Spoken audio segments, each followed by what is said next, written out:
présidentielle d'avril 2021 et réélection de Patrice Talon avec sa colistière, contestation de la prorogation de 45 jours du mandat présidentiel selon la constitution révisée de 2019, tensions politiques dans certaines villes du pays, et le thème débattu sur Café Média Plus, par le président du parti MEL Bénin, Jacques Eyadji, ce vendredi 9 avril 2021. D'entrée, il a expliqué que la politique est une compétition de confrontation des idées qui a pour unique arbitre, le peuple. À cet effet, il invite le peuple béninois à ne pas se laisser manipuler en perpétrant des actes de violence, mais en suivant les idées de chaque duo de candidats ainsi que des autres voix hostiles au processus électoral en cours et tranchées dans les urnes. Tout en déplorant les actes de violence en cours dans certaines localités du pays, Jacques Eyadji a déclaré que le peuple doit comprendre que l'ordre constitutionnel a changé depuis novembre 2019. Ce qui a conduit à la prorogation du mandat de l'actuel chef de l'État de 45 jours. Mais, le parti MEL Bénin travaille pour qu'on ait un peuple bien éclairé pour savoir faire la part des choses à chaque moment. Il a fait une comparaison entre l'élection présidentielle de 2011 et celle de 2026 pour indiquer que le nombre d'électeurs à qui on a arraché le droit de vote en 2011 par leur exclusion de la liste électorale est énorme.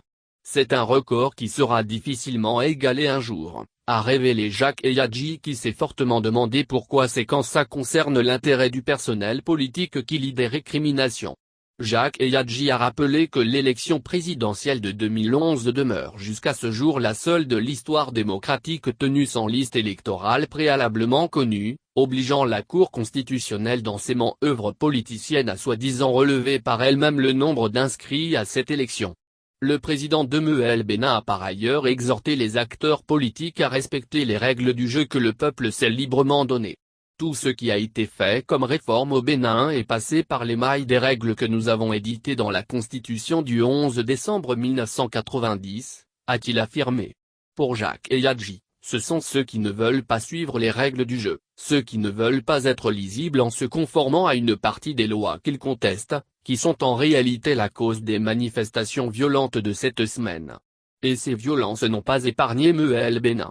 En effet, le président Jacques Eyadji a fait savoir que le coordonnateur départemental du Borgou du parti qui est originaire de Tekaourou est en cavale, et le coordonnateur communal de Tekaourou, blessé par les manifestants. Au regard de ces dérives, il soutient que le gouvernement ne peut pas croiser les bras. Pour finir, il a invité les uns et les autres au calme et à la sérénité afin que le scrutin présidentiel du dimanche 11 avril 2021 se déroule dans la paix.